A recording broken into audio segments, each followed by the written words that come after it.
जी अस्सलाम वालेकुम। कैफे आज के लेक्चर का आगाज़ करते हैं। लेक्चर 78। आज के लेक्चर में क्या करने जा रहे हैं, हम प्रैक्टिस क्वेश्चन की डिस्कशन करेंगे और हमारा जो सैम्पलिंग का चैप्टर है इसमें सबसे अहम लर्निंग ऑब्जेक्टिव, सबसे अहम, जिसमें तकरीबन उसने इस पूरे चैप्टर के 80% कंसेप्ट इसी लर्निंग ऑब्जेक्टिव में डिस्कस कर दिए हैं, वो स्टार्ट करेंगे। हम सैम्पल डिज़ाइन स्टार्ट करेंगे, यानी इसका मतलब है आज के लेक्चर में ये शायद कंप्लीट ना हो सके।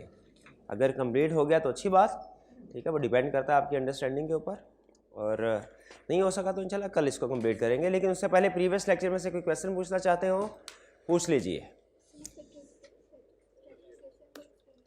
स्ट्रैटिफिकेशन को एक्सप्लेन, देखिए स्ट्रैटिफिकेशन क्या है, हमने क्या पढ़ा था, बेसिक कंसेप्ट जहन में रखे। पहले कंसेप्चुअल डेफिनेशन, फिर उसके बाद जो उसकी टेक्निकल वर्डिंग है उसमें कंसेप्ट क्या है, स्ट्रैटिफिकेशन क्या है। किसी भी एक पॉपुलेशन को, पॉपुलेशन क्या होती है, पॉपुलेशन किसी भी एरिया, देखिए हम ऑडिट के पॉइंट ऑफ व्यू से एक्सप्लेन करेंगे। ऑडिट में पॉपुलेशन का मतलब है जिस अकाउंट को आप वेरीफाई करने जा रहे हैं उसमें जितनी भी आइटम्स आ रही हैं वो उसकी पॉपुलेशन है। सेल्स को वेरीफाई करने जा रहे हैं, जितनी भी सेल्स की ट्रांजैक्शन सेल्स अकाउंट में है वो सेल्स की पॉपुलेशन है। डेटर्स को वेरीफाई करने के लिए जा रहे हैं, जितने भी डेटर्स हैं 50, 100, 150, 200, वो डेटर्स की पॉपुलेशन है। फिक्स एसेट्स को वेरीफाई करने जा रहे हैं, जितने भी फिक्स एसेट्स है उसकी पॉपुलेशन है। इन्वेंट्री को वेरीफाई करने जा रहे हैं, जितने भी इन्वेंट्री आइटम्स हैं उसकी पॉपुलेशन है, ठीक है जी। और ये एग्रीगेट होके, एग्रीगेट को हम कहते हैं पॉपुलेशन, और जो अलग-अलग सिंगल यूनिट होता है, सिंगल आइटम, उसको क्या कहते हैं, एग्रीगेट को पॉपुलेशन कहते हैं। सिंगल आइटम को क्या कहते हैं, सैम्पलिंग यूनिट, सैम्पलिंग यूनिट। और पॉपुलेशन में से सैम्पलिंग यूनिट सेलेक्ट करने के काम को क्या कहते हैं, सिलेक्शन, सिलेक्शन, ठीक है, या सैम्पलिंग भी कह लें, तकरीबन कल हमने पढ़ा है, लेकिन दोनों में फ़र्क होता है। सिलेक्शन में और सैम्पलिंग में फ़र्क होता है। पहली चीज़ ही चैप्टर 17 में उसने क्या सिखाई हमें, सिलेक्शन में और सैम्पलिंग में फ़र्क है। क्या फ़र्क है, सिलेक्शन के 3 तरीके हैं, 100%, स्पेसिफिक और सैम्पलिंग, ठीक है। तो वापस आते हैं हम स्ट्रैटिफिकेशन की डेफिनेशन के ऊपर। स्ट्रैटिफिकेशन का होता है पॉपुलेशन को क्लासीफाई करना, पॉपुलेशन को सिमिलर कैरेक्टरिस्टिक्स की बेस पे, यानी एक जैसी आइटम्स को इकट्ठी एक क्लास बना देना, ठीक है। ये क्लासिफिकेशन बहुत सी बेसिस पे हो सकती है, ठीक है। जैसे अगर पाकिस्तान की, वैसे तो हम ऑडिट के कंटेक्स्ट से बात करेंगे नॉर्मली, लेकिन एग्जांपल दे रहे हैं, पाकिस्तान की पॉपुलेशन को आपने क्लासीफाई करना है, स्ट्रैटिफाई करना है, कैसे कैसे कर सकते हैं, एक प्रोविंस वाइज कर सकते हैं, एज वाइज कर सकते हैं, इनकम वाइज कर सकते हैं, जेंडर वाइज कर सकते हैं। अच्छा इसमें देखें, इनकम वाइज कर सकते हैं, जेंडर वाइज कर सकते हैं, दोनों में फ़र्क नज़र आ रहा है। एक में मॉनेटरी टर्म्स में क्लासिफिकेशन हो रही है जब मैं इनकम वाइज क्लासिफिकेशन कर रहा हूँ, और एक में मॉनेटरी नहीं, कोई और कैरेक्टरिस्टिक्स है, नॉन मॉनेटरी कैरेक्टरिस्टिक्स है।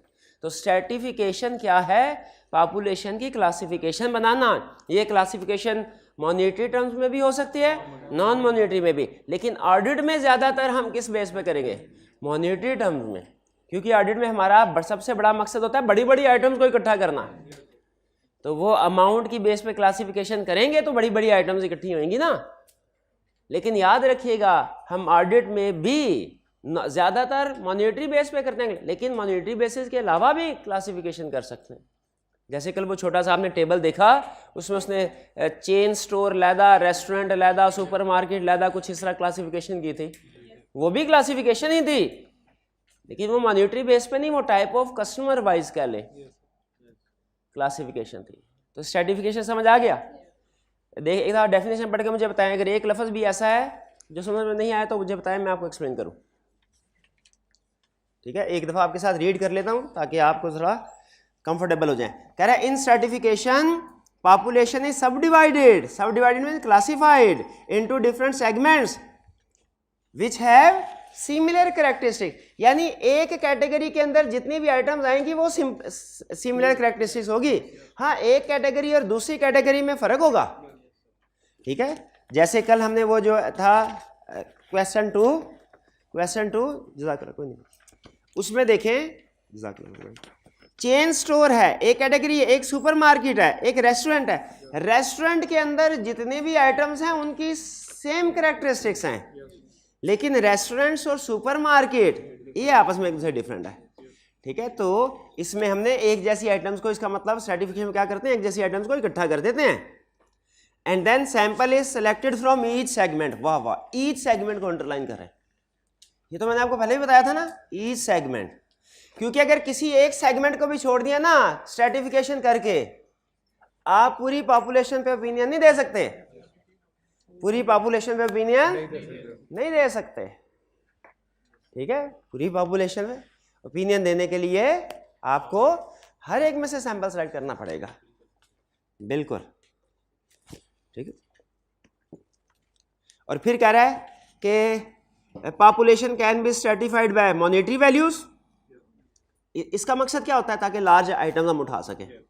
और अदर पर्टिकुलर कैरेक्टरिस्टिक्स, जैसे रिस्क की बेस पे भी क्लासिफिकेशन कर सकते हैं, ठीक है, रिस्की आइटम्स को अलग कर दिया जाए। जैसे रिसीवेबल में रिस्की आइटम कौन सी हो सकती हैं, जो जिनका क्रेडिट बैलेंस आ रहा है या जो ओवरड्यू है। इन्वेंट्री में भी ऐसी जो ज़्यादा पुरानी है या क्रेडिट बैलेंस वाले, ठीक है, हाँ जी, बिल्कुल बिल्कुल special. If an area stratified item are selected from each class, दोबारा बार बार बता रहा है, बार बार ताकि भूल ना जाए केस स्टडी में आप। क्लियर जी? और कोई क्वेश्चन कल के लेक्चर में से? हाँ, स्पेसिफिक आइटम सिलेक्शन के अंदर मैंने जोर दिया था कल रिस्क के ऊपर, लेकिन वो कह रहा है कि अगर आपने इंफॉर्मेशन ऑब्टेन करनी हो ना, उसके लिए भी आप आइटम सेलेक्ट करते हैं। जैसे फर्ज कीजिए आपको सेल्स का एरिया दिया गया, सबसे पहला काम आपने क्या करना है, अंडरस्टैंडिंग ऑफ एंटिटी ऑब्टेन करनी है, सबसे पहला काम यही करते हैं। आपने क्लाइंट से कहा सर मैं देखना चाहता हूं सेल्स की ट्रांजैक्शन स्टार्ट से लेके एंड तक कितने स्टेप से गुजरती है, हर स्टेप में क्या क्या एक्टिविटीज होती हैं और क्या डॉक्यूमेंट्स बनती हैं। फिर से अंडरस्टैंडिंग ऑफ सेल्स में आप क्या क्लाइंट से कहेंगे, क्या अंडरस्टैंड करना है आपने, मुझे बताइए सेल की ट्रांजैक्शन स्टार्ट से लेके एंड तक कितने फेजेस से गुजरती है, हर फेज में क्या क्या एक्टिविटी और क्या क्या डॉक्यूमेंट्स प्रिपेयर होते हैं, ये सीखना है, ठीक है। अंडरस्टैंडिंग आप, अच्छा इसके लिए मुझे बताइए, सीएफओ ने कहा no problem sir walk through test कर ले। आपने कहा ये वॉक थ्रू टेस्ट क्या बुलाया है, वॉक थ्रू, उसने कहा सर कोई सी भी एक देखें, सेल की ट्रांजैक्शन स्टार्ट होती है जब कस्टमर हमें ऑर्डर देता है और एंड होती है जब वो टी अकाउंट में debtors debit sales credit entry हो जाती है। इसके दरमियान में बहुत से स्टेप्स हैं, जैसे गुड्स डिस्पैच नोट, उसके बाद सेल इनवाइस, फिर उसके बाद आगे इसकी रीचेकिंग होती है, फिर अकाउंट्स डिपार्टमेंट में जाते हैं वगैरह वगैरह। तो उसने कहा सर ऐसा कीजिए ट्रांजैक्शन के स्टार्ट में से कोई एक आइटम उठा ले, जैसे कोई एक सेल्स ऑर्डर आया ना, कोई रैंडम सेल्स ऑर्डर नंबर 7283, ये उठा लीजिए, और फिर जैसे जैसे वो सेल्स ऑर्डर जिस डिपार्टमेंट से गुजर रहा है आप वैसे वैसे उसके साथ सैर करते जाएं, आपको खुद ही पता चल जाएगा। बल्कि ये ज्यादा बेहतर एक है सीएफओ से पूछना सिस्टम क्या है, एक है सिस्टम के अंदर घुस के देखना क्या क्या, ये वॉक थ्रू टेस्ट, इसे वॉक थ्रू टेस्ट कहते हैं क्योंकि आप डॉक्यूमेंट्स के साथ साथ वॉक कर रहे हैं हर सेगमेंट में, हर डिपार्टमेंट में। अच्छा मुझे बताइए क्या इससे अंडरस्टैंडिंग ऑब्टेन होगी, इंफॉर्मेशन ऑब्टेन होगी? तो आप आइटम को सेलेक्ट करते हैं इसलिए भी ताकि इंफॉर्मेशन ऑब्टेन हो सके। लेकिन याद रखिएगा जब हमने इंफॉर्मेशन ऑब्टेन करनी होती है ना, तो सिर्फ एक ट्रांजैक्शन सेलेक्ट कर लें काफ़ी है, ज़्यादा, क्योंकि एक सेल्स ऑर्डर सेलेक्ट करके वॉक थ्रू करेंगे तो वही इंफॉर्मेशन दूसरे पे भी वही एक्टिविटीज़ हो रही होंगी, ठीक है, ये ध्यान में रखिएगा। हाँ, अगर टाइप डिफरेंट हो ना फिर दूसरा सैंपल भी उठा सकते हैं, जैसे हो सकता है एक कैश की सेल हो कि क्रेडिट की सेल हो, इस सूरत में कैश के लिए लैदा आइटम उठा लें और उसका वॉक थ्रू करें, क्रेडिट के लिए लैदा आइटम उठाए सेल्स ऑर्डर और उसका वॉक थ्रू कर लें। क्लियर? तो हम आइटम्स को सेलेक्ट करते हैं इंफॉर्मेशन या अंडरस्टैंडिंग ऑब्टेन करने के लिए भी। क्लियर जी? और कोई क्वेश्चन? शाबाश, पूछते जाएं, गुड। अच्छा, वो इनकरेक्ट रिजेक्शन और इनकरेक्ट एक्सेप्टेंस और अंडरलाइंस ओवरलाइंस समझ आ गया आपको? पक्का उसमें कोई प्रॉब्लम तो नहीं है? बहुत छोटा सा, उसके ऊपर ज़्यादा गौर व फिक्र नहीं करना आपने, सिर्फ आपको इतना पता होना चाहिए अंडर रिलायंस ओवर रिलायंस किसके लिए यूज़ होती है टर्म, टेस्ट ऑफ कंट्रोल्स के लिए, और इनकरेक्ट एक्सेप्टेंस इनकरेक्ट रिजेक्शन किस लिए यूज होती है, टेस्ट ऑफ डिटेल्स के लिए। अच्छा बताइए incorrect acceptance sorry under Reliance ज़्यादा खतरनाक है कि ओवर हैं, दोनों ही गलत, ना कोई चीज़ अंडर ना हमने अंडर ऑडिटिंग करनी चाहिए ना ओवर ऑडिटिंग करनी चाहिए, लेकिन दोनों में से अंडर रिलायंस ओवर रिलायंस में से कम खतरनाक कौन से वाला है, अंडर रिलायंस, और ज़्यादा खतरनाक, और अगर टेस्ट ऑफ डिटेल की बात करें तो कम खतरनाक कौन है, इनकरेक्ट रिजेक्शन, और ज़्यादा खतरनाक कौन है, इनकरेक्ट एक्सेप्टेंस। इनकरेक्ट एक्सेप्टेंस इसलिए ज़्यादा खतरनाक है, सिर्फ एक रीज़न बता दूं चलते चलते, क्योंकि इनकरेक्ट एक्सेप्टेंस की सूरत में आपका ओपिनियन गलत हो सकता है, इनकरेक्ट रिजेक्शन की सूरत में प्रोसीजर बढ़ते हैं, ओपिनियन पे फर्क नहीं पड़ता। इनकरेक्ट रिजेक्ट करेंगे अब, और कंट्रोल स्ट्रांग है, आप कहेंगे नहीं वीक है वीक है वीक है, तो इन पे क्या ओपिनियन पे फर्क पड़ेगा, नहीं पड़ेगा, आपको ज्यादा प्रोसीजर परफॉर्म करना पड़ेंगे, ठीक है। और इनकरेक्ट एक्सेप्ट अगर रिजेक्शन कर दिया, यानी आपके ख्याल में मटेरियल मिसस्टेटमेंट है, तो क्या करेंगे आप भला, ज्यादा प्रोसीजर परफॉर्म करेंगे, उनको ढूंढने के लिए रिस्क ज्यादा है ना, ठीक है। लेकिन अगर इनकरेक्ट एक्सेप्टेंस हुआ तो मटेरियल मिसस्टेटमेंट होगी, आप कहेंगे नहीं सब ठीक है सब ठीक है, एक्सेप्टेड पॉपुलेशन सब ठीक है, अनमोडिफाइड ओपिनियन देने, गलत हो सकता है, ठीक है। तो बहरहाल इस पे बेसिक कंसेप्ट आपको बताना चाहिए, ज्यादा नहीं सोचना, ज्यादा नहीं सोचना, सिर्फ आपको अंडर रिलायंस ओवर रिलायंस और इनकरेक्ट एक्सेप्टेंस रिजेक्शन में फर्क, और ये कि इन दोनों में से ज्यादा स्वेयर कौन सी है, बस। चलिए अब आगे चल आज के कंसेप्ट स्टार्ट करें। अच्छा पहले तो हम जो असाइनमेंट दी गई थी आपको, केएसडी की असाइनमेंट डिस्कस करते हैं। असाइनमेंट किया आपने, कितने स्टूडेंट्स ने असाइनमेंट किया, शाबाश, कितने स्टूडेंट्स ने असाइनमेंट किया, गुड। चलिए उस असाइनमेंट में ना सिर्फ ये कि सैम्पलिंग वाले चैप्टर के क्वेश्चन थे, बल्कि 15 के भी क्वेश्चन थे। क्यों हमारी असाइनमेंट में प्रीवियस टॉपिक में से भी क्वेश्चन क्यों होते हैं, ताकि रिवीजन होती रहे, शाबाश। खुद तो आपने करनी नहीं, कि करते हैं, करते हैं, शाबाश। चलिए फिर वॉल्यूम 2 चैप्टर 15 पहला question, analytical procedure an important part of the audit process and a tool which the auditor uses during the various phases of an audit. Required, describe the nature and purpose of analytical procedures used during an audit. Nature क्या है, nature क्या है, examples कौन कौन सी, comparison और plausible relationship की, और uses क्या हैं, 3 risk assessment, substantive procedure, overall review. और ये चैप्टर 15 कौन से वाले 2 टाइप्स को डिस्कस करता है, सब्सटेंटिव को और ओवरऑल रिव्यू। रिस्क असेसमेंट का क्यों नहीं डिस्कस करता, चैप्टर 11 में, शाबाश। Second, describe the factors that auditor needs to consider while designing and performing analytical procedure as substantive procedure, while performing analytical procedure as substantive procedures। कौन से factor, वही 4। क्या सिर्फ लिस्ट लिख देंगे कि हेडिंग लिख देंगे, कि थोड़ा थोड़ा एक्सप्लेन भी करना चाहिए, थोड़ा थोड़ा डिस्क्राइब, थोड़ा थोड़ा लिस्ट होता, आइडेंटिफाई होता, स्टेट होता, ये 3 वर्ड, तो फिर हम सिर्फ हेडिंग लिख के निपटा देते, मार्क्स को भी देखते, ठीक है। लेकिन यहाँ पे जो कि उसने डिस्क्राइब का वर्ड यूज किया है, तो वो चाह रहा है हमसे कि हम इसको थोड़ा एक्सप्लेन भी करें, तो एक एक लाइन में एक्सप्लेन करने में कोई बुराई तो नहीं है ना, कर देंगे ना,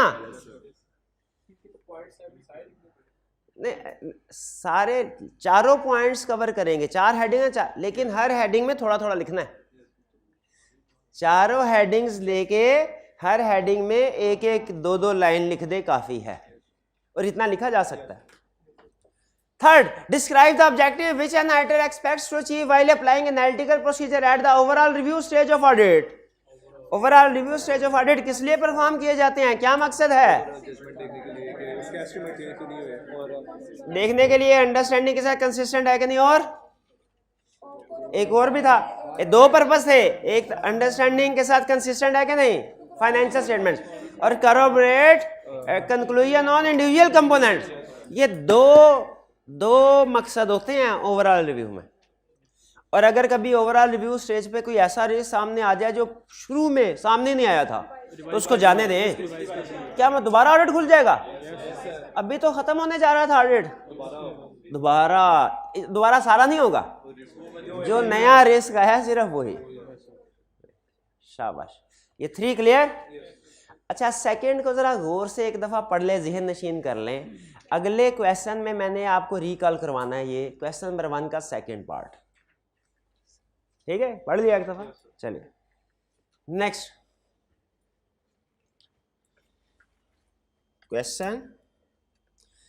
करे an auditor has to rely on various kinds of data while performing analytical procedure. Reliability of data is influenced by a number of factors. List out main factors with examples. With reliability of data is influenced by number of reliability of data is influenced. हाँ, external evidence is more reliable than internal evidence. Original evidence is more reliable than photocopy. Documentary ये भी तो reliability है, वो reliability of evidence है, ये reliability of data for analytical procedure है, दोनों में फर्क है। वो लिखेंगे तो गलत होगा। यहाँ पे कौन सी लिखनी है एग्जांपल्स? कंट्रोल्स वाले दो तो तकरीबन वही है, सोर्स, कंपेरेबिलिटी, नेचर एंड। तो एक एक एग्जांपल भी लिखी हुई है क्या? एग्जांपल लिखी हुई है कि नहीं लिखी हुई? 2 की लिखी हुई है, तो वो बाकी 2 की तो उधर से आ जाएगी। किधर से? चैप्टर 3 से, ठीक है? अगर पूछे, ठीक है? क्योंकि 2 मैंने आपको बताया था, 2 पॉइंट्स वही हैं, ठीक है? बिल्कुल ही डिफरेंट कंसेप्ट नहीं है, कुछ मिलता जुलता है, कुछ फर्क है। अच्छा, क्वेश्चन नंबर 2, भाई इसका आंसर पता चल गया। अब आपसे एक बड़ा सवाल पूछने लगा। क्वेश्चन नंबर 2 और क्वेश्चन नंबर 1 का जो पार्ट 2 था, इन दोनों में क्या फर्क है? हाँ, उसमें उसने सारे फैक्टर्स पूछे थे, इसमें उसने किसी एक फैक्टर की पॉइंट पूछ लें। अच्छा, मुझे बताइए, रिसेंट आई कैप का पहले तो मिक्स होता था, अब रिसेंटली नॉर्मली आई कैप का ट्रेंड क्या है? वो पूरा कंसेप्ट पूछता है कि उस किसी एक कंसेप्ट में जो सबसे मुश्किल छोटा पार्ट होता है, वो सबसे मुश्किल छोटा पार्ट जो होता है वो पूछता है। कभी कभार आसान भी पूछ लेता है, लेकिन याद रखें अब वो माइक्रो लेवल पे टेस्टिंग कर रहा है, मैक्रो लेवल पे नहीं कर रहा। किस लेवल पे कर रहा है? माइक्रो लेवल पे, ठीक है? इसीलिए आपने किसी भी कंसेप्ट को ये ना समझिए कि ये छोटा सा हिस्सा, इसको मैं छोड़ देता हूँ, आपको सारा ये इसलिए ताकि सिलेक्टिव स्टडी डिस्करेज हो। जितना माइक्रो लेवल पे ज़्यादा टेस्टिंग होती है उतना ही सिलेक्टिव स्टडी डिस्करेज होती है। 2 क्लियर जी? नेक्स्ट, अब ये चैप्टर 17 आ गया हमारा ongoing chapters. Describe the circumstances in which an auditor may decide to examine entire population of items that make up an account balance. नहीं, ये तो ऑडिटर कभी भी नहीं करता। करता है? नहीं, हमने तो बड़ा ऑडिटर सैंपल बेस में काम करता है। अच्छा, इक्का दुक्का एरियाज में, 2-4 एरियाज में वो 100% भी कर लेता है। शाबाश भाई, वो कौन कौन सी सिचुएशन है जिनमें वो सारी पॉपुलेशन को टेस्ट कर लेता है? कौन सी सिचुएशन है? बता देना, बता दे यार, ऐसे ना कर, तेरी मेहरबानी बता। हमारा ऑडिट रुका पड़ा यार, डेडलाइन करीब है, आप बताएंगे तो हमारा ऑडिट आगे चलेगा। यार मेरा भाई बताएगा, शाबाश। Population consist of small number of large values. हो गया ऑडिट। याद करके आए हैं आखिरी महीने। आपको ये चीज़ पता है, थ्योरेटिकल सब्जेक्ट आखिरी महीने में रिवाइज नहीं होता, ये पता है? अब मैं आगे फर्दर डिस्कशन नहीं इस बात के ऊपर करना, ज़्यादा टाइम ज़ाया होगा। माननी हो तो बात मेरी मान लें। क्या थ्योरेटिकल सब्जेक्ट आखिरी महीने रिवाइज नहीं होता, क्योंकि उसके लिए पीस ऑफ माइंड चाहिए होता है। थ्योरेटिकल सब्जेक्ट के लिए याद करने के लिए, रिवाइज करने के लिए आखिरी महीने पीस ऑफ माइंड नहीं होता स्टूडेंट के पास। टेंशन, फ्रस्ट्रेशन, पेंडिंग चीज़ें होती हैं, तो इसलिए इसी महीने में रिवाइज कर लें। रिवाइज करना दूर की बात है, आप तो रोज का रोज याद भी नहीं कर रहे मेरे भाई। क्यों नहीं कर रहे जी? आप बताइए।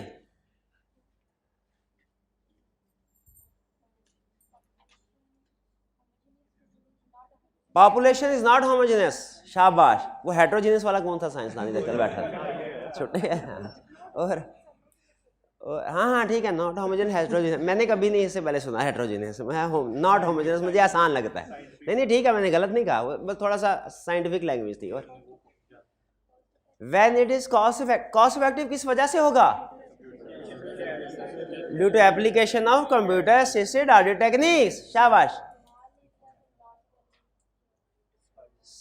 ठीक है। स्मॉल, एक और भी था रिस्क वाली बात, significant risk which can not be reduce. अच्छा मुझे बताइए, हर एक के साथ एग्जांपल दी थी मैंने, कोई एक एग्जांपल बता दें। शेयर कैपिटल वाली एग्जांपल चलें, वो किस एरिया में थे? Small number of large man, शाबाश। One clear question. क्वेश्चन 2, अच्छा इस क्वेश्चन के ये नहीं हुआ था, इसका एक पार्ट हुआ था, एक पार्ट नहीं हुआ था। इसकी रिक्वायरमेंट में ट्विस्ट है, कह रहा है describe the order strategy that you would follow for selecting the debtors for balance confirmation.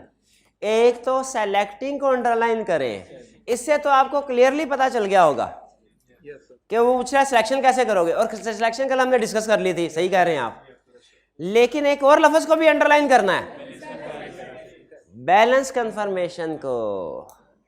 क्या बैलेंस कंफर्मेशन को? वो कह रहा है मुझे स्ट्रेटजी बताओ, सिलेक्शन की भी बैलेंस कंफर्मेशन की भी। किसकी स्ट्रेटजी बताओ? सिलेक्शन की भी बैलेंस का, दोनों अल्फाज यूज किए हैं, दोनों अल्फाज यूज किए हैं। तो क्या सिलेक्शन में क्या स्ट्रेटजी होती है हमारी? किन आइटम को सिलेक्ट करना है, किन को नहीं करना, जिनको करना है कैसे करना है। और कंफर्मेशन में क्या स्ट्रेटजी होती है? पॉजिटिव कंफर्मेशन के नेगेटिव कंफर्मेशन। कैसे पता चला हमें कंफर्मेशन वाले को डिस्कस करना है? कैसे पता चला? नंबर 1, कंफर्मेशन रिक्वायरमेंट में लफ्ज आ गया, ऐसे नहीं कहा रिक्वायरमेंट सबसे अहम है। किताब के 300 सफ़े और वॉल्यूम 2 भी मिला ले, ये 600 सफ़ा एक साइड पे, और जो 6 सफ़े का पेपर आएगा वो एक साइड पे। वो 6 सफ़े का पेपर ज़्यादा अहम है। उस 6 सफ़े के पेपर में भी वो जो 20 लाइंस रिक्वायरमेंट वाली है ना, हर क्वेश्चन की एक दो, वो ज़्यादा अहम है। उसको पढ़ने में, उसको समझने में गलती नहीं करनी, उसको पढ़ने में वो एक एक लफ्ज़ आपका इंतहाई कीमती है, इंतहाई अहम है। ठीक है, इस क्वेश्चन में भी अगर एग्जाम में आ गया, वैसे पूरा क्वेश्चन ही अहम है, लेकिन इस क्वेश्चन में भी सबसे अहम चीज क्या है? इसमें मिसअंडरस्टैंडिंग होगी ना, यहां से ऊपर से लेके यहां तक आपके 1-2 नंबर डिडक्ट होंगे, इंशाल्लाह पास हो जाएंगे। पास फेल का डिसीजन चेंज नहीं होगा, मार्क्स ऊपर नीचे होंगे, पास फेल का डिसीजन चेंज नहीं होगा। इस वाली 2 लाइंस में मिसअंडरस्टैंडिंग हुई ना, तो ये बड़ी गलती है, इसमें पास फेल का डिसीजन चेंज होता है। तो इसीलिए कंफर्मेशन को अंडरलाइन करें। क्या कंफर्मेशन के लफ्ज से आपका स्केप्टिसिज्म अलर्ट नहीं हो जाना चाहिए? किसे कंफर्म। और फिर इसके अलावा भी मजीद उसने जो बात लिखी है, the risk of material misstatement has been assessed as low and controls have been tested, ये कहाँ पे? ये कंफर्मेशन की एक कंडीशन है। यहाँ पे क्यों लिख रहा है? यहाँ पे क्यों लिख रहा है? ये सोचे ना, क्यों लिख रहा है? तो क्या एग्री करते हैं इसमें, इस केस स्टडी में सिलेक्शन के बारे में भी पूछ रहा है आइटम, और कंफर्मेशन के बारे में पूछ, एग्री करते हैं कि नहीं करते? शाबाश, ठीक है। तो पूरी रिक्वायरमेंट को अंडरस्टैंड करना है। अच्छा बताइए फिर, सिलेक्शन में तो कल हमने डिस्कस कर लिया था, चेन स्टोर में क्या करें इस कैटेगरी में? ये सर्टिफिकेशन है, सबको सेलेक्ट कर ले। क्यों? Small number. क्रेडिट बैलेंस में ये रिस्क है, ये मटेरियलिटी की वजह से, ये रिस्क की वजह से। और सुपरमार्केट, रेस्टोरेंट, सैम्पलिंग, सुपरमार्केट में भी और रेस्टोरेंट में भी। सुपरमार्केट में सैम्पलिंग नहीं होनी चाहिए। देखिए वो डिपेंड करता है, मैंने आपको बताया था जजमेंट की बेस पे भी आपने डिसीजन करना होता है। कुछ आइटम्स पे आप क्लियर जजमेंट ले लेंगे, ये large number of small balance है, clear judgment, small number of large balance, clear judgment. यहां पे आके डाउट होता है तो आप अपनी जजमेंट की बेस पर डिसीजन कर सकते हैं, लेकिन लिख दीजिएगा कि आप एज्यूम कर रहे हैं ये लार्ज ट्रांजैक्शन है इसलिए इसमें सैंपल कर रहे हैं, या ये स्मॉल ट्रांजैक्शन है मतलब अ फ्यू ट्रांजैक्शन है इसलिए आप सब कर रहे हैं, ठीक है। अच्छा चलिए अब एक और कंसेप्ट मैंने बताया नहीं, ICAP ने केस स्टडी में टेस्ट किया हुआ। सुपरमार्केट में से सैंपल सेलेक्ट करना है, रेस्टोरेंट में सैंपल सेलेक्ट करना है, इसीलिए हमें दोनों को इकट्ठा करके 530 बना के ना उसमें से सैंपल सेलेक्ट करना चाहिए। हर कैटेगरी लहदा पक्की बात है, यस पक्की बात है, ठीक है। इनको लहदा क्योंकि दोनों लहदा है। उसने केस स्टडी में क्या किया, उसने कहा एक है सेल्स, एक है सेल्स रिटर्न। इनकम स्टेटमेंट पे तो नेट होके जाते हैं, इसलिए मैंने सेल्स को सेल रिटर्न के साथ मिला के नेट में से सैंपल उठाया। सही किया? नहीं किया सही। लहदा सेल्स का, सेल्स लहदा एरिया है, सेल्स रिटर्न लहदा एरिया, उसका सैंपल लहदा होना है, उसका सैंपल लहदा, इकट्ठा करके नहीं उठाना। हम तो सेल्स की सर्टिफिकेशन करने चले होते हैं और हमने सेल्स को सेल रिटर्न के साथ मिला दिया, तो ये गलत है। हर सर्टिफिकेशन में से, हर क्लास में से लहदा सैंपल उठाना है। अब चलते हैं कंफर्मेशन की तरफ। चेन स्टोर में पॉजिटिव, क्यों positive? Large amount small balance. Credit balance positive, क्यों? रिस्क है, रिस्क हाई है, ठीक है। और रेस्टोरेंट में नेगेटिव कंफर्मेशन अप्रोप्रिएट, क्यों भला? लार्ज नंबर स्मॉल बैलेंस है प्लस रिस्क भी लो है, और आगे फिर दो अजम्पशन भी लिख दें। सुपरमार्केट में आपकी जजमेंट है कि आप इसको small number of large balances के साथ मिलाते हैं या लार्ज नंबर ऑफ स्मॉल, क्योंकि ये थोड़ा सा दरमियानी, ठीक है। इसमें आप बहरहाल आर्गूमेंट लिख के कोई भी एज्यूम कर सकते हैं, small number of large balances भी, लार्ज नंबर ऑफ स्मॉल। एक आधी सर्टिफिकेशन ऐसी आया करती है जो इन बिटवीन होती है, ठीक है। उसमें आपने अपनी जजमेंट की बेस पे डिसीजन करना होता है। क्लियर जी? जी जी।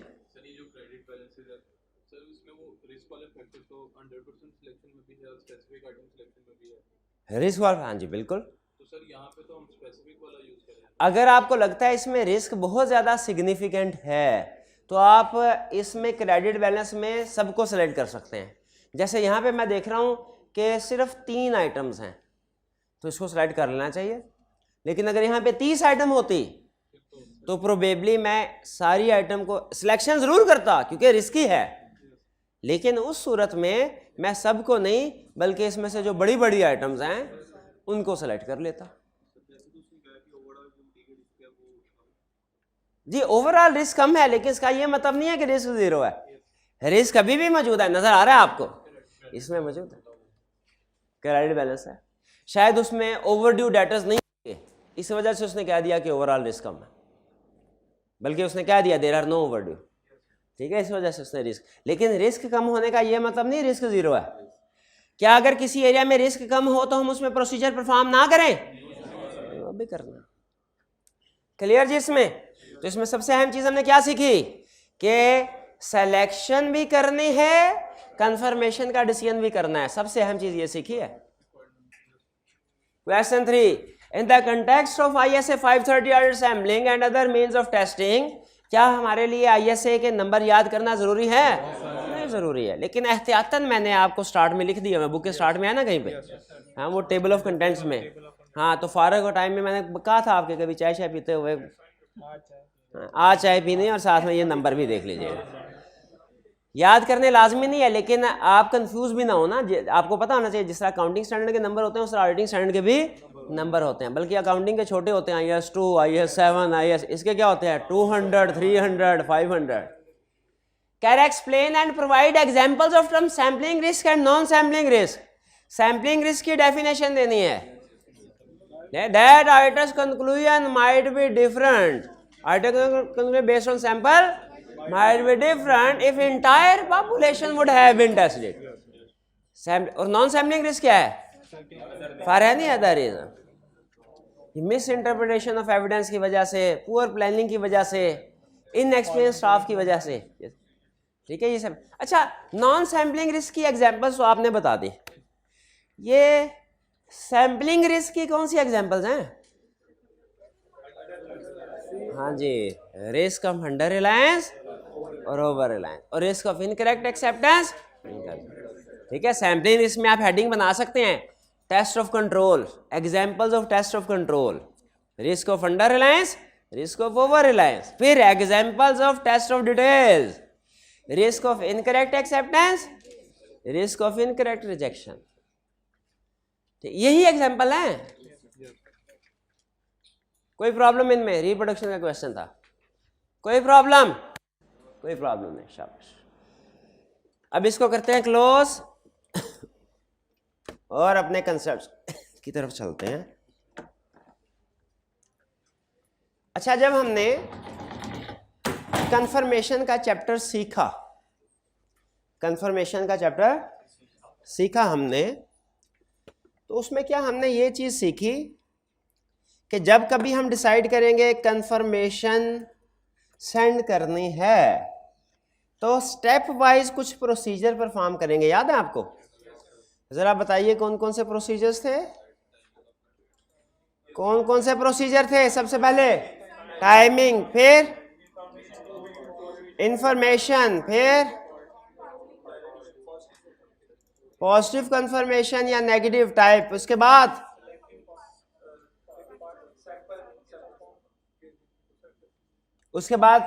सिलेक्शन, ठीक है, और ऑथराइजेशन, शाबाश, फिर समरी बनानी है। बेहतरीन बेहतरीन। जिस तरह कंफर्मेशन प्रोसीजर परफॉर्म करने से पहले उसके कुछ, उसको हमने स्टेप्स में, जो कंफर्मेशन का पूरा प्रोसीजर है उसको डिफरेंट स्टेप्स में लिस्ट डाउन किया और हर एक स्टेप के बारे में लैला पढ़ा। और जब सारे स्टेप्स पूरे हो गए तो कंफर्मेशन का चैप्टर भी पूरा ऐसे ही था ना। आखिरी कंसेप्ट वही था जिसमें समरी बनाई थी। हाँ, बाद में वो इन्फॉर्मेशन भी याद, लेकिन वो पहले ही आपको मैं याद कह चुका था कि आपने याद करने पड़ा। उसी तरह जब हम सैम्पलिंग परफॉर्म करने जा रहे होते हैं ना, तो सैम्पलिंग पर जैसे कंफर्मेशन प्रोसीजर परफॉर्म करना है, सारे स्टेप्स को लिस्ट डाउन करते हैं पहले, उसी तरह सैम्पलिंग को परफॉर्म करना है, सारे स्टेप्स को लिस्ट डाउन करना है। एक एक के सारे स्टेप्स पढ़ते जाएंगे। जब आखिरी स्टेप भी कंप्लीट कर लेंगे तो हमारे प्रोसीजर, सैम्पलिंग प्रोसीजर कंप्लीट। अब पहले आपको सैम्पलिंग के सारे प्रोसीजर वन बाय वन मैं एक्सप्लेन करूंगा ब्रीफली। फिर इसके बाद इनमें से हर एक प्रोसीजर को डिटेल में स्टडी करेंगे। क्लियर? पहला कंसेप्ट, सैम्पलिंग जब हम परफॉर्म करते हैं उसके 4 बड़े स्टेप्स होते हैं। कितने स्टेप्स? 4 बड़े steps. Sample design, performing procedures, projection, evaluating results. कौन कौन से? Sample design, performing procedures, projection, result, valuation. ये तो आपको पहले ही पता है ना कि जब कभी सैम्पलिंग करते हैं प्रोजेक्शन जरूर करते हैं। तो कंफर्मेशन में बता दिया था आपको। याद है कि जब कभी सैम्पलिंग करेंगे प्रोजेक्शन जरूर करेंगे। तो यहाँ पे सैंपल डिजाइन में हम सैंपल सेलेक्ट करते हैं। इन शॉर्ट, किन आइटम्स, कौन सा सैंपल कैसे सेलेक्ट करना। सैंपल डिजाइन में क्या करते हैं? सैंपल, कुछ रूल्स डिसाइड करते हैं, रूल्स, और सैंपल सेलेक्ट करते हैं। सैंपल डिजाइन में क्या करते हैं? सैंपलिंग के कुछ रूल्स डिटरमिन करते हैं और सैंपल सेलेक्ट कर लेते हैं। नेक्स्ट स्टेप में क्या करते हैं? हम उस सैंपल पे प्रोसीजर परफॉर्म करते हैं। वो डिपेंड करता है, इनकम का एरिया है तो उसके प्रोसीजर कुछ और होंगे, एक्सपेंस का एरिया है तो प्रोसीजर कुछ और होंगे, लेकिन जो भी एरिया उस पर प्रोसीजर परफॉर्म करेंगे। स्टेप नंबर 1, सैंपल डिजाइन में क्या करना है? रूल्स डिसाइड करने हैं, कुछ सैंपल सेलेक्ट कर लेना है। स्टेप नंबर 2 में क्या करना है? प्रोसीजर परफॉर्म करने हैं उस सैंपल पे। फिर उस प्रोसीजर में कुछ हमें चीजें ठीक नजर आएंगी ज्यादातर, और कुछ मसले मसाइल नजर आएंगे। प्रोसीजर परफॉर्म करने के बाद क्या करना है? जो मिस स्टेटमेंट वगैरह सामने आई हैं उनकी प्रोजेक्शन करनी है। प्रोजेक्शन करने हैं। प्रोसीजर परफॉर्म किया, फिर उसके बाद प्रोजेक्शन करना है, और प्रोजेक्शन करने के बाद क्या करना है? रिजल्ट्स वैल्यूएट करना है। ठीक है जी। Yes sir. तो ये हमारे 4 बड़े स्टेप्स हैं। Sample design, performing procedures on sample, projection और इवैल्यूएटिंग रिजल्ट्स। आज हम जिस स्टेप को कवर करेंगे वो है सैंपल डिजाइन। ये कल के लेक्चर में कवर करेंगे, आज नहीं करेंगे। आज इतना भी हो गया तो बहुत है। सैंपल डिजाइन, सैंपल डिजाइन में क्या करते हैं हम? रूल्स डिसाइड करते हैं। ठीक है, जैसे नॉर्मल। अच्छा एक चीज याद रखिएगा, सैंपलिंग एक स्पेशलाइज्ड टेक्निक है ऑडिट की। सैंपलिंग क्या है? टेक्निक है ऑडिट की। इसके हो सकता है कुछ कंसेप्ट्स डिफरेंट हो नॉर्मल ऑडिट से। सैंपलिंग क्या है? स्पेशलाइज्ड टेक्निक है ऑडिट की। इसके कुछ कंसेप्ट्स, कुछ टर्म्स हो सकता है नॉर्मल ऑडिट से डिफरेंट हो। जैसे नॉर्मल ऑडिट में एक लफ्ज होता है मटेरियल, सैंपलिंग में यूज नहीं होता। सैंपलिंग में यूज, इसकी बजाय कोई और लफ्ज होता है जो इसका अल्टरनेट है, वो यूज होता है। इसी तरह नॉर्मल ऑडिट में कंसेप्ट होता है स्कोप लिमिटेशन। सैंपलिंग में, पूरी सैंपलिंग में आपको स्कोप लिमिटेशन नहीं मिलेगा। ठीक है, ये नोट कर रहे हैं? 2 बातें। क्या फर्क बता रहा है आपको? पहला नोट ही नहीं किया मेरे भाई ने। सैंपलिंग स्पेशलाइज्ड टेक्निक है, कुछ कंसेप्ट इसके हो सकता है नॉर्मल ऑडिट से डिफरेंट हो। फॉर एग्जांपल, सैंपलिंग में लफ्ज मटेरियल यूज नहीं होगा। नंबर 2, सैंपलिंग में लफ्ज स्कोप लिमिटेशन यूज नहीं होगा। इसकी एक रीजन है,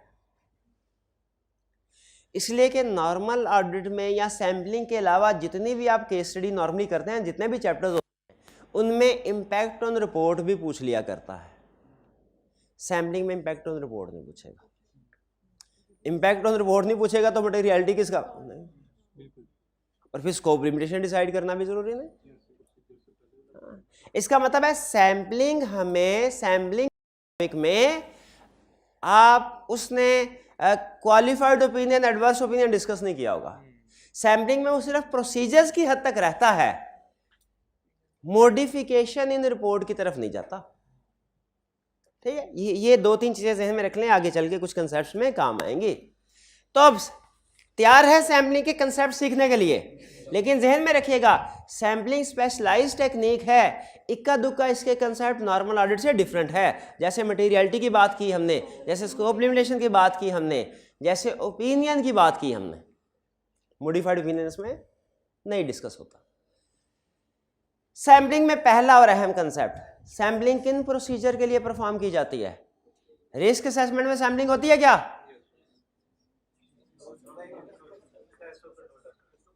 टेस्ट ऑफ कंट्रोल्स में और टेस्ट ऑफ डिटेल्स में। अच्छा, टेस्ट ऑफ कंट्रोल में भी सैंपलिंग होती है, टेस्ट ऑफ डिटेल में। लेकिन हमने अपने स्टेप्स को इस तरीके से अरेंज किया है कि अगर कोई स्टेप टेस्ट ऑफ कंट्रोल के लिए है वो भी डिस्कस हो जाए, कोई टेस्ट ऑफ डिटेल वो भी डिस्कस हो जाए। यानी एक कंप्रीहेंसिव अप्रोच हमने बना दिया। इसमें हो सकता है क्योंकि एक कंसेप्ट ऐसे आए जिसमें मैं कहूं कि ये टेस्ट ऑफ कंट्रोल में अप्लाई होगा, टेस्ट ऑफ डिटेल में नहीं होगा। या दूसरा कंसेप्ट मैं आपसे कह दूं ये टेस्ट ऑफ डिटेल में होगा, टेस्ट ऑफ कंट्रोल में नहीं होगा। ठीक है, वो आप, क्योंकि एक तरीका ये था टेस्ट ऑफ कंट्रोल बिल्कुल अलग, टेस्ट ऑफ डिटेल बिल्कुल अलग, वो डबल काम हो जाता। उसके बजाय हमने क्या किया है, एक ही कंप्रीहेंसिव अप्रोच बता दिया, जहां पे कोई टेस्ट ऑफ कंट्रोल के लिए रेलिवेंट या इरेलीवेंट होगा, जहां पे कॉमन चीजें होंगी वो तो हम ऐसे ही बढ़ते जाएंगे, जहां पे फर्क आएगा test of control, test of detail का, आपको बता दूंगा। तो पहला कंसेप्ट क्या सीखा? टेस्ट ऑफ सैंपलिंग किन प्रोसीजर्स पे परफॉर्म होती है? टेस्ट ऑफ कंट्रोल और test of detail. 4 procedure total article पढ़ा था। Risk assessment, test of control, substantive. Substantive में 2 टाइप्स, एनालिटिकल और टेस्ट ऑफ डिटेल। तो सैंपलिंग होगी टेस्ट ऑफ कंट्रोल और टेस्ट ऑफ डिटेल्स में। अच्छा, पहली चीज सबसे पहले सैंपल डिजाइन में आपने डिसाइड करना है, डिटरमिन डिसाइड कर क्या, सैम्पलिंग का पर्पस क्या है, ठीक है, क्योंकि आपका पर्पस बताएगा कि पॉपुलेशन क्या है। जैसे अगर पर्पस टेस्ट ऑफ डिटेल है तो पॉपुलेशन कुछ और होती है, पर्पस टेस्ट ऑफ कंट्रोल है पॉपुलेशन कुछ और होगी। अगर पर्पस टेस्ट ऑफ डिटेल है तो पॉपुलेशन होती है जो फाइनेंशियल स्टेटमेंट्स में अमाउंट्स रिकॉर्ड होती हैं, उनमें से सैंपल सेलेक्ट करते हैं।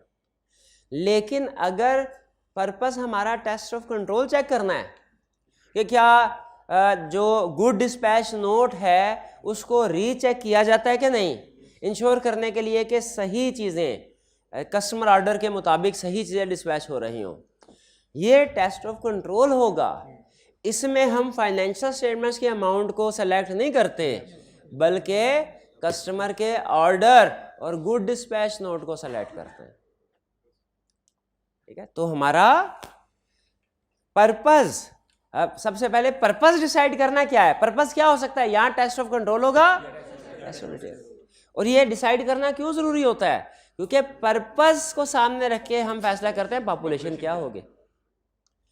जैसे एक और एग्जांपल सुन लीजिए, अगर पर्पस ओवर स्टेटमेंट है पॉपुलेशन कुछ और होगी, अगर पर्पस अंडर स्टेटमेंट को चेक करना है पॉपुलेशन कुछ और, अगर आप कंप्लीटनेस को चेक करना चाहते हैं तो हम सैंपल सेलेक्ट करते हैं, हमारी पॉपुलेशन होती है सपोर्टिंग डॉक्यूमेंट्स। और अगर हम अकरेंस को चेक करना चाहते हैं तो टी काउंट में से। तो ये बात एग्री करते हैं पहले चीज कि सबसे पहले आपने क्या करना है, पहले नंबर पे सैम्पलिंग में क्या करना है, पर्पस डिसाइड करना है, पूछना है क्या मैं टेस्ट ऑफ कंट्रोल कर रहा हूं टेस्ट ऑफ डिटेल। एक केस स्टडी में उसने टेस्ट ऑफ कंट्रोल की केस स्टडी रखी सामने, स्टूडेंट्स टेस्ट ऑफ डिटेल की समझ के सॉल्व कर रहा है, उसने कहा पर्पस ही नहीं पता, पहला स्टेप भी गलत कर दिया आपने, बाकी आगे आपने क्या करना। सबसे पहले क्या करना है हमने, पर्पस किस लिए जरूरी है, ताकि डिसाइड कर लें हमने पॉपुलेशन कौन सी ऐसी है जिस सैंपल सेलेक्ट करना चाहिए। वो याद है आपको एक वो सारा वाली केस स्टडी थी किड कॉरपोरेशन वाली, जिसमें उसने कहा था कि हमने टेस्ट करना है पिछले साल के निस्बत इस साल जो एडवर्टाइजिंग एक्सपेंस है वो आधा हो गया है, और उसने सैंपल उठाया था रिकॉर्डेड एडवर्टाइजिंग एक्सपेंसेस का। तो क्या उसकी पॉपुलेशन ठीक थी? अगर पिछले साल की निस्बत इस साल एडवर्टाइजमेंट एक्सपेंस आधा हो गया हो तो कौन सी असर्शन में रिस्क है, अक्रस में के कंप्लीटनेस में? कंप्लीटनेस के लिए रेलिवेंट पॉपुलेशन कौन सी होनी चाहिए, रिकॉर्डेड के स्पोर्टिंग। लेकिन उस केस स्टडी में उसने क्या सैंपल उठाया था, रिकॉर्डेड वाला, याद है? कोई इस तरह की केस स्टडी थी एक, ठीक है, दो केस स्टडी थे, ठीक है, एक ये थी एडवर्टाइजमेंट वाली, एक और भी थी कंप्लीटनेस, वो टेस्ट में क्वेश्चन था। तो पर्पस हमारा डिसाइड करेगा पॉपुलेशन क्या है, ठीक है, उस लिहाज से पॉपुलेशन देखते हैं, एक्यूरेट हो कंप्लीट हो सैंपल सेलेक्ट करेंगे। क्लियर? पॉपुलेशन डिसाइड हो गई, क्या है पर्पस डिसाइड होगा। पर्पस क्या हो सकता है हमारा, यहां test of control, test of control detail है तो हमारा पॉपुलेशन होगी रिकॉर्डेड अमाउंट, नॉर्मली अमाउंट्स, और टेस्ट ऑफ कंट्रोल हो तो क्लाइंट के पॉलिसीज एंड प्रोसीजर्स और डॉक्यूमेंट्स वगैरह। नेक्स्ट, डिफाइन करना है हमने क्या डेविएशन होगी चीज, क्या मिसस्टेटमेंट होगी। अगर टेस्ट ऑफ कंट्रोल्स परफॉर्म कर रहे हैं तो आपने डिफाइन करना है क्या डेविएशन होगी, और टेस्ट ऑफ कंट्रोल के लिए वर्ड यूज है हो रहा है डेविएशन, और टेस्ट ऑफ डिटेल अगर परफॉर्म कर रहे हैं मिसस्टेटमेंट। डेविएशन का मतलब डेफिशिएंसी इन इंटरनल कंट्रोल या वीकनेस इन इंटरनल कंट्रोल, एक ही चीज के तीन नाम, मैं शायद पहले किसी लेक्चर में बताया था, डेफिशिएंसी, डेविएशन और वीकनेस इन इंटरनल कंट्रोल, ठीक है जी। तो ये अच्छा, अब स्टूडेंट कहने लगा सर बस आगे चलें, इसको मजीद डिस्कस ना करें। मैंने पूछा क्यों? मैंने कहा सर ये तो पता है हमें, क्या चीज़ मिस स्टेटमेंट है, क्या चीज़ मिस स्टेटमेंट नहीं है पता है। चैप्टर 4 की केस स्टडी कर करके थक गए हम, अभी भी नहीं पता चलेगा कि क्या चीज़ मिस स्टेटमेंट है क्या नहीं है। पहचान लेंगे हम, बेफिक्र रहें। नहीं, स्पेशलाइज्ड टेक्निक है, इसमें थोड़ा सा हो सकता है फ़र्क हो। 3 एग्जाम्पल्स आपके सामने रख रहा हूँ, आपने डिसाइड करना है कि इसमें मिस स्टेटमेंट है कि नहीं। एज्यूम करना है आपने कि हम टेस्ट ऑफ डिटेल परफॉर्म कर रहे हैं, ठीक है। पहली एग्जाम्पल, हमने सैंपल सेलेक्ट किया टेस्ट ऑफ डिटेल में, कंफर्मेशन लेटर सेंड किया, पता चला कि हमने गुड सेंड कर दी हैं, क्लाइंट ने भी, कंफर्मिंग पार्टी ने भी रिसीव नहीं की, इस वजह से फ़र्क आ गया। टाइमिंग डिफरेंस इसे कहते हैं। मिस स्टेटमेंट है कि नहीं? पक्का नहीं है, शाबाश, 3 में से 1 सवाल सही। दूसरा सवाल, अब ये मुश्किल होता जाएगा, ये तो आसान था। दूसरा सवाल, मिस्टर ए से कैश रिसीव किया और एंट्री रिकॉर्ड कर दी, cash debit, mister B credit. Misstatement है कि नहीं?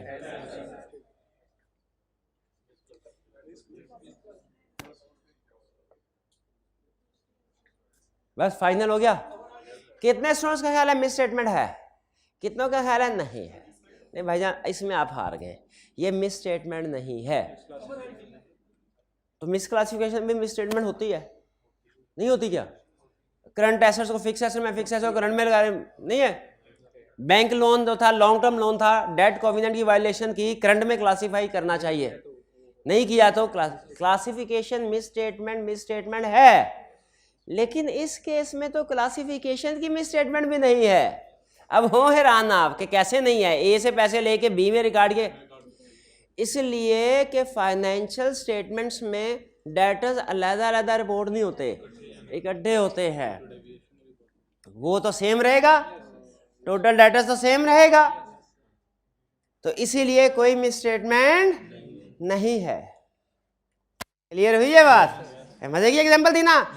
अच्छा, 3 एग्जांपल कहा था, एक में आपने जवाब ठीक बताया, मिस स्टेटमेंट है, दूसरे गलत, तीसरा फाइनल राउंड। अच्छा, इसमें लेकिन ना कमेंट्री में, स्टैंडर्ड में एक उसने बात लिखी हुई है, ए से पैसे वसूल करके बी में रिकॉर्ड कर लिए ना, यह नॉर्मली मिस स्टेटमेंट नहीं होती। लेकिन अगर बी आपका ऐसा डेटर है जो ओवरड्यू है, उस सूरत में मिस स्टेटमेंट हो जाएगी। क्यों भला? क्योंकि अब वो बैड डेट प्रोविजन रिकॉर्ड करनी थी, प्रोविजन रिकॉर्ड नहीं हो सकेगी। वो मिस क्लासिफिकेशन की वजह से मिस स्टेटमेंट नहीं होगी, प्रोविजन की वजह से होगी। ये एग्जांपल समझ आई? एग्जांपल। अच्छा, अब आगे चले, तीसरी चीज, तीसरी एग्जांपल। पहले मैंने कहा टाइमिंग डिफरेंस, आपने कहा मिस स्टेटमेंट नहीं। फिर मैंने कहा मिस क्लासिफिकेशन, ए से रिसीव किए और बी में क्रेडिट कर, आपने कहा है वो भी नहीं थी।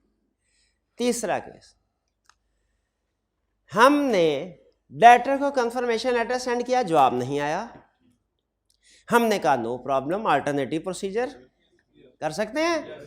हमने क्लाइंट से कहा इस डेटर की जरा सेल इनवाइस तो दिखाओ, उसने कहा सर सेल इनवाइस मौजूद नहीं है।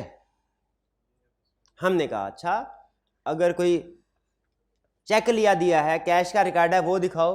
उसने कहा सर चेक भी वेस्ट हो गए। मैंने कहा भाई ये तो अब हो गई, अब सैम्पलिंग कर रहा था मैं कहा भाई ये तो सीधी सीधी स्कोप लिमिटेशन हो गई, स्कोप लिमिटेशन हो गई। कितने स्टूडेंट का है स्कोप लिमिटेशन हो गई? नहीं, नॉर्मली स्कोप लिमिटेशन हो जाती है, लेकिन अगर क्वेश्चन सैम्पलिंग का हो तो आपने जितने भी रिकॉर्ड अवेलेबल नहीं है, डिस्ट्रॉय हो चुका है, आपने उसे स्कोप लिमिटेशन में नहीं लेके जाना। पूरी सैम्पलिंग में ना लफ्ज मटेरियल इस्तेमाल हुआ, ना स्कोप लिमिटेशन हुआ। इसका मतलब यह हुआ अगर रिकॉर्ड वगैरह अवेलेबल ना हो, नॉर्मल ऑडिट कर रहे होते हम कहते हैं स्कोप लिमिटेशन है। अगर सैम्पलिंग कर रहे हैं तो स्कोप लिमिटेशन नहीं है। फिर क्या है? अगर टेस्ट ऑफ कंट्रोल परफॉर्म कर रहे हो तो इसे कहेंगे डेविएशन, और टेस्ट ऑफ डिटेल्स परफॉर्म कर रहे हो तो इसे कहेंगे मिस स्टेटमेंट। है ना अजीब बात? जी, लेकिन सैम्पलिंग में स्पेशलाइज्ड टेक्निक है, इसके अपने रूल है, और ये इस वजह से है कि इसमें इंपैक्ट ऑन रिपोर्ट थोड़े बताना है।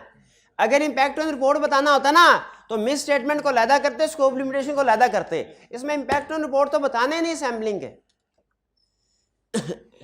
ठीक है, इसमें सिर्फ प्रोसीजर्स की बात करनी होती है। ये आखिरी जब कंसेप्ट आएगा ना रिजल्ट वैल्यूएशन, उसमें भी आप देखेंगे कि जितनी मर्जी बड़ी से बड़ी गड़बड़ हो जाए, बड़ी से बड़ी तबाही फिर जाए, सैम्पलिंग में वो ये कभी नहीं कहेगा क्वालिफाइड ओपिनियन दो, वो कहेगा प्रोसीजर को बढ़ाओ, प्रोसीजर को बढ़ाओ।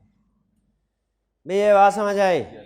तो अब मुझे बताइए, क्या इसमें मिस स्टेटमेंट और डेविएशन का कंसेप्ट सैम्पलिंग में वही है जो नॉर्मल ऑडिट में है? थोड़ा सा डिफरेंट, इसीलिए तो सिखाया आपको। स्टेप नंबर 1 में क्या करना है? डिटरमिन करना है purpose and population. Step number 2 में क्या करना है? डेविएशन के मिस स्टेटमेंट है।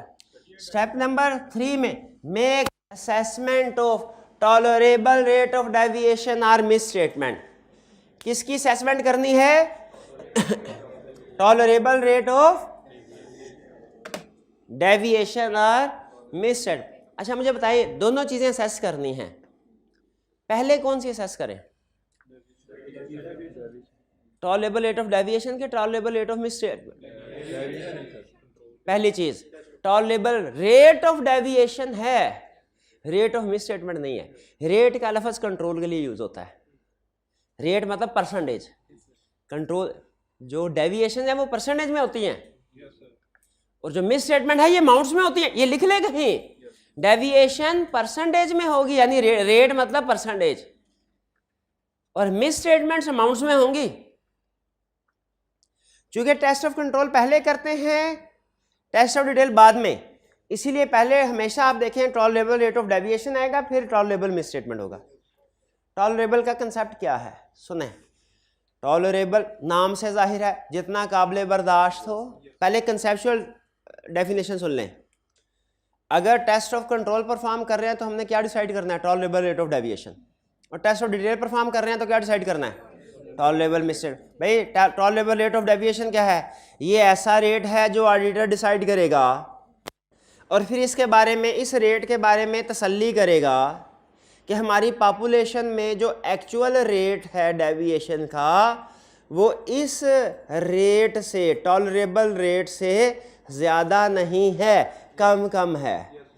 अगर पॉपुलेशन में एक्चुअल रेट ऑफ डेविएशन जो है वो इस टॉलरेबल रेट ऑफ डेविएशन से कम है तो ऑडिटर कहेगा सब ठीक है। और अगर जो उसका प्रोसीजर परफॉर्म करने से जो रेट ऑफ डेविएशन आता है वो टॉलरेबल रेट ऑफ डेविएशन से ज़्यादा है, ऑडिटर कहेगा कोई गड़बड़ है। अगर उसका अपना प्रोजेक्टेड रेट टॉलरेबल से कम है, ओके, टॉलरेबल से ज़्यादा है, नॉट ओके। क्लियर? तो टॉलरेबल रेट ऑफ डेविएशन क्या है? ऐसा रेट ऑफ डेविएशन जो सेट करता है ऑडिटर। कौन करता है? सेट करता है ऑडिटर। किस लिए करता है? तसल्ली करने के लिए कि पॉपुलेशन में जो टोटल डेविएशन है वो इस रेट से ज़्यादा नहीं है, कम कम है। क्योंकि कम कम होगी तो गुड, ज़्यादा होगी तो बैड। कुछ याद तो नहीं आ रहा आपको? क्या याद आ रहा है? मटीरियलिटी याद आ रही है आपको? परफॉर्मेंस मटीरियलिटी, हाँ, ये कंसेप्ट उससे मिलता जुलता है बिल्कुल। इसीलिए इसकी टॉलरेबल रेट ऑफ डेविएशन की और टॉलरेबल मिस स्टेटमेंट की डेफिनेशन में उसने एंड में लिखा हुआ है it is application of performance materiality. वो नहीं है, उसकी एप्लीकेशन है, एप्लीकेशन है, वो नहीं है। कंसेप्ट वही है, कंसेप्ट 100% वही है, लेकिन फर्क है। पिक कर रहे हैं? अब सुन ले टॉलरेबल मिस स्टेटमेंट की। अगर टेस्ट ऑफ कंट्रोल परफॉर्म कर रहे हैं तो tolerable rate of deviation determine करना है। टेस्ट ऑफ डिटेल कर रहे हैं तो टॉलरेबल मिस स्टेटमेंट की बात सुन लें। क्या है tolerable miss statement? It is the amount, rate नहीं, अब की बार रेट नहीं बोला, क्या बोला? Amount set bye auditor in respect of which auditor obtains assurance. ये वो अमाउंट है जो ऑडिटर सेट करता है और जिसके बारे में तसल्ली करता है, एश्योरेंस ऑब्टेन करता है। क्या? कि पॉपुलेशन में जो मिस स्टेटमेंट है वो इस लेवल से एक्सीड ना करें, ना, do not exceed from this preset level, do not, ज्यादा ना हो पॉपुलेशन में, इससे ज्यादा ना हो का मतलब क्या है, कम कम हो। क्योंकि अगर जो उसकी प्रोजेक्टेड में स्टेटमेंट है जो उसके लिहाज से पॉपुलेशन में वो टॉलरेबल से कम कम है तो पॉपुलेशन गुड, और अगर प्रोजेक्टेड से ज्यादा है तो प्रॉब्लम कोई गड़बड़। ये समझ आया प्रोजेक्टेड का कंसेप्ट? कुछ कुछ याद आ रहा है जहां पे भी? क्या? परफॉर्मेंस मटेरियलिटी, बिल्कुल। वो कहता है ये एप्लीकेशन है, खुद अपने मुंह से मानता है, कहता है ये एप्लीकेशन है परफॉर्मेंस, लेकिन इसको परफॉर्म मटेरियलिटी नहीं बोलना। इसीलिए आई कैप ने एक दफा क्वेश्चन पूछ लिया, क्या, what is the difference between performance materiality and tolerable miss statement? तो जिन्होंने कंसेप्ट दोनों को लदा लदा याद नहीं किया हुआ था वो तो उड़ गए, भाई कैश हटिए नहीं है इधर। 100 रुपया भाई को इनाम दूंगा, भाई परफॉर्मेंस मटेरियलिटी की डेफिनेशन सुना दे, 100 छोड़ 200 दूंगा। रिस्क असेसमेंट किया भाई, नहीं बता सकेगा। 500 भी होता नहीं बता सकता, ये इतना बड़ा रिस्क नहीं मैं लेना था, चाहे चांस कम था वो तो दूर की बात, ये भी नहीं बता ना। अभी तो आपको मिलना ही नहीं है कि है किधर, आपको तो यही नहीं पता चलना कि इस चैप्टर में परफॉर्मेंस मटेरियलिटी है। याद परफॉर्मेंस मटेरियलिटी थोड़ा सा याद है, एक पैराग्राफ में थी डेफिनेशन या 2 में? 2 में थी, हाँ चले कम से कम इतना तो याद है। चलिए अच्छा ये देखे, सैंपल डिजाइन में हमने पर्पस और पॉपुलेशन की बात कर ली, हमने व्हाट विल बी डेविएशन और मिस स्टेटमेंट की बात कर ली, हमने टॉलरेबल रेट ऑफ डेविएशन या टॉलरेबल मिस स्टेटमेंट की बात कर ली। अब एक और बात भी हो जाए, जहां पे कहता है आपने टॉलरेबल रेट ऑफ डेविएशन और मिस स्टेटमेंट, और क्योंकि टेस्ट ऑफ कंट्रोल कर रहे हैं तो ये, टेस्ट ऑफ डिटेल कर रहे हैं तो ये, बार बार बता रहा हूं, हाईलाइट कर रहा हूं। उसके साथ ही एक्सपेक्टेड रेट ऑफ डेविएशन और मिस स्टेटमेंट भी असेस करना है। टॉलरेबल रेट, अगर टेस्ट ऑफ कंट्रोल परफॉर्म कर रहे हैं तो एक नहीं 2 रेट, एक टॉलरेबल एक एक्सपेक्टेड, और अगर टेस्ट ऑफ डिटेल परफॉर्म कर रहे हैं तो एक नहीं 2 मिस स्टेटमेंट्स। कौन कौन सी? एक टॉलरेबल एक expected, tolerable rate of deviation और एक्सपेक्टेड रेट ऑफ डेविएशन। और अगर टेस्ट ऑफ डिटेल कर रहे हैं टॉलरेबल मिस स्टेटमेंट और एक्सपेक्टेड मिस स्टेटमेंट। हाँ अब ये करें, शाबाश। वो तो यहां पे लिखा नहीं, एडिशनल कंसेप्ट दे रहा हूं आपको, लिख लीजिए।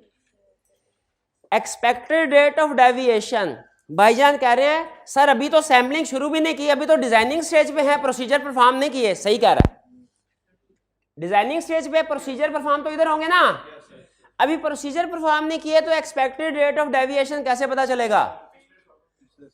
Last year experience. एक जवाब, दूसरा जवाब भी दीजिए। और अगर पिछले साल का ऑडिट हमने नहीं किया तो इस साल रिस्क असेसमेंट प्रोसीजर तो किए होंगे ना।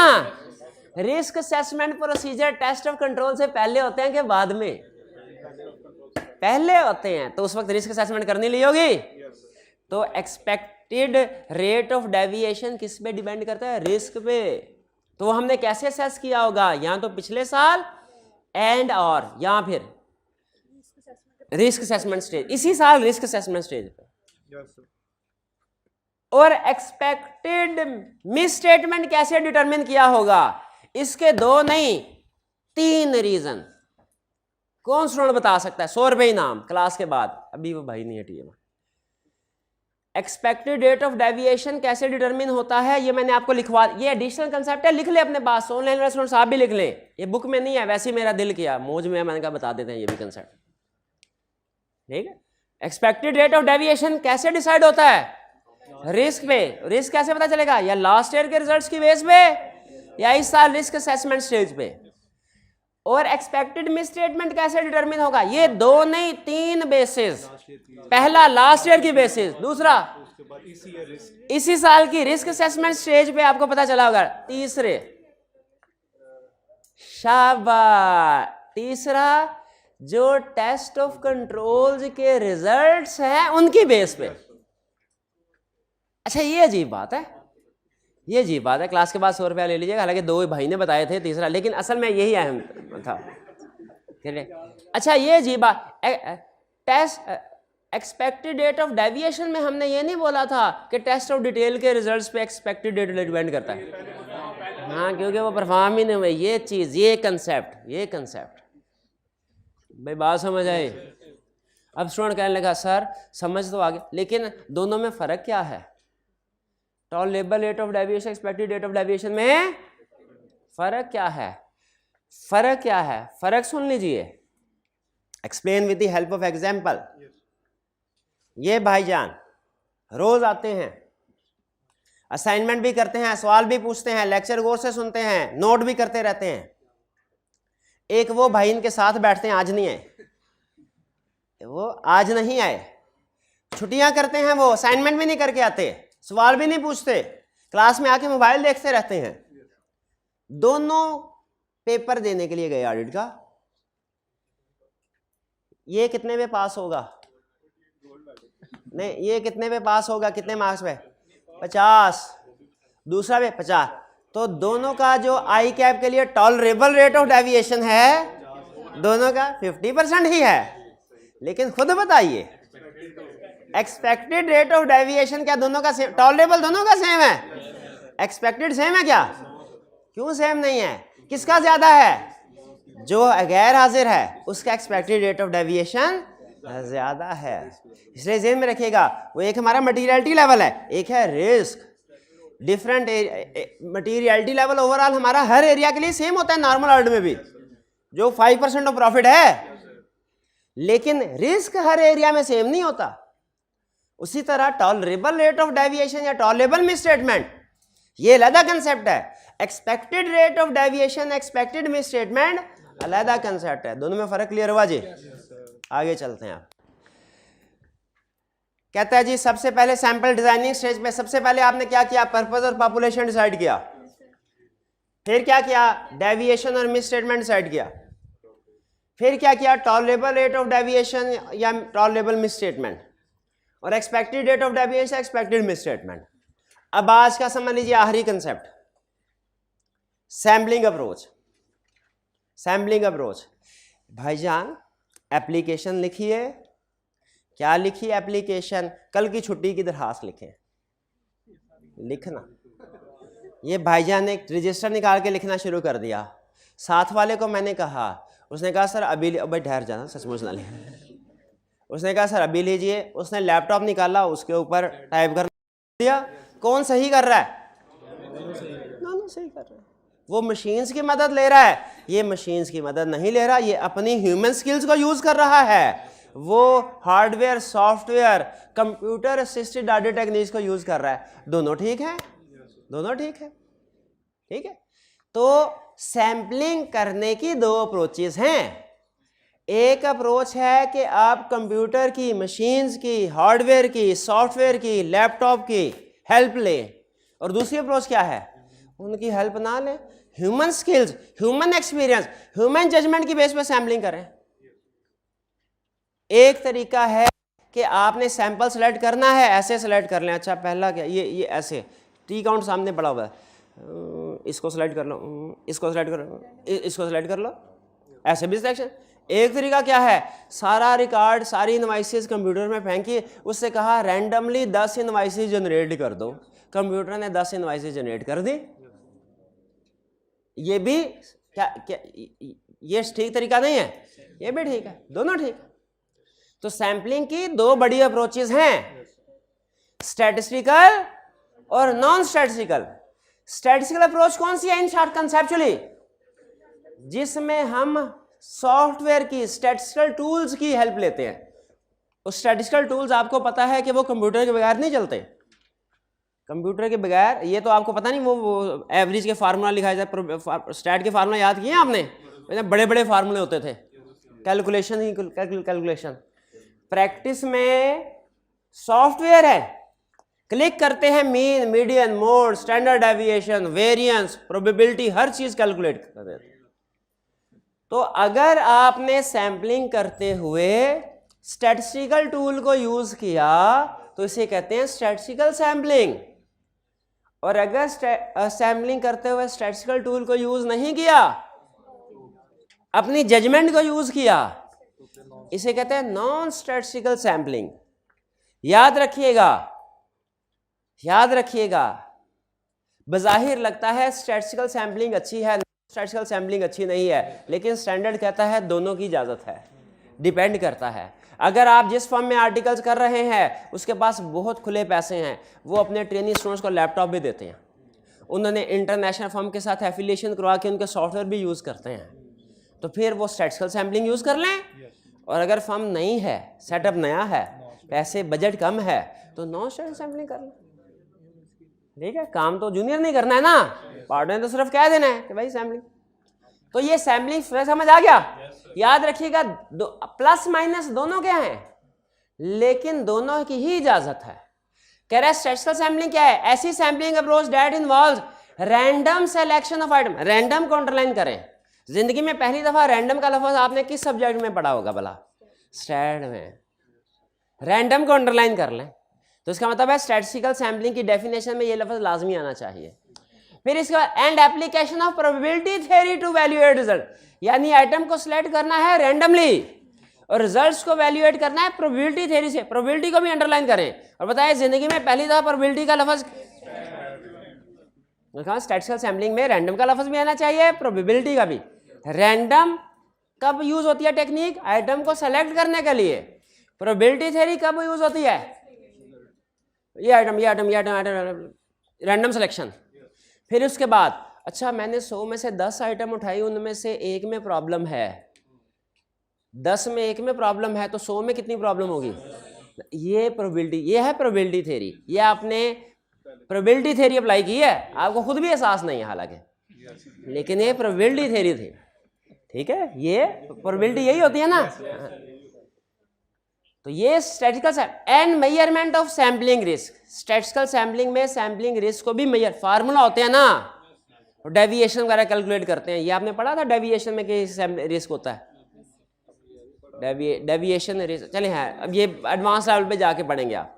जब आपको एक कंपनी का स्टॉक में रिस्क कैलकुलेट करना होगा ना, कितना रिस्की है, तो आप उसके प्रॉफिट के एवरेज को सामने रख के उसमें डेविएशन कैलकुलेट करेंगे। एडवांस कंसेप्ट, आगे चलते हैं। और अगर ये हो गई स्टैटिस्टिकल सैम्पलिंग, और नॉन स्टैटिस्टिकल सैम्पलिंग कौन सी है? जो स्टैटिस्टिकल नहीं है, public company, define public company, company which is not a private company. तो नॉन स्टैटिस्टिकल सैम्पलिंग कौन सी है? विच इज नॉट ए, यानी जो ऐसे नहीं लिख देना एग्जाम में, ये लिखी हुई डेफिनेशन कंसेप्ट बिल्ड करने के लिए बोला है। जो आइटम को सेलेक्ट करने के लिए रैंडम सिलेक्शन ना करें, रिजल्ट्स को वैल्यूएट करने के लिए प्रोबेबिलिटी थ्योरी यूज ना करें, वो है नॉन स्टैटिस्टिकल सैम्पलिंग। अच्छा, नॉन स्टैटिस्टिकल सैम्पलिंग में जब स्टैट यूज नहीं हो रही, स्टैटिस्टिकल टेक्निक यूज नहीं हो रही, तो क्या यूज हो रहा है? आइटर का दिमाग यूज हो रहा है। ऊपर स्टैट यूज हो रही है, इधर आइटर का दिमाग यूज, जजमेंट यूज हो रही है। बता सकते हैं स्टैटिस्टिकल के फायदे? अच्छा एक चीज, स्टैटिस्टिकल के एडवांटेज डिसएडवांटेज पूछे या नॉन स्टैटिस्टिकल एडवांटेज डिसएडवांटेज पूछे, दोनों लादा याद करने की जरूरत नहीं है। जो स्टैटिस्टिकल के डिसएडवांटेज हैं, नॉन स्टैटिस्टिकल के एडवांटेज, जो उसके एडवांटेज वो इसके डिसएडवांटेज। तो एडवांटेज डिसएडवांटेज एक ही याद करें, किसके करें? स्टैटिस्टिकल के। चलें, ये भाई बताएगा स्टैटिस्टिकल के एडवांटेजेस क्या हैं। हो जाए शुरू, जो जहन में आता है बस। स्टैटिस्टिकल एक चीज जहन में रखनी है, इसमें कंप्यूटर इस्तेमाल होंगे। टाइम सेविंग, शाबाश। एरर कम है, शाबाश। ह्यूमन बायस न्यूट्रल है, ह्यूमन बायस नहीं है, शाबाश। लार्ज पॉपुलेशन में यही काम करेगा।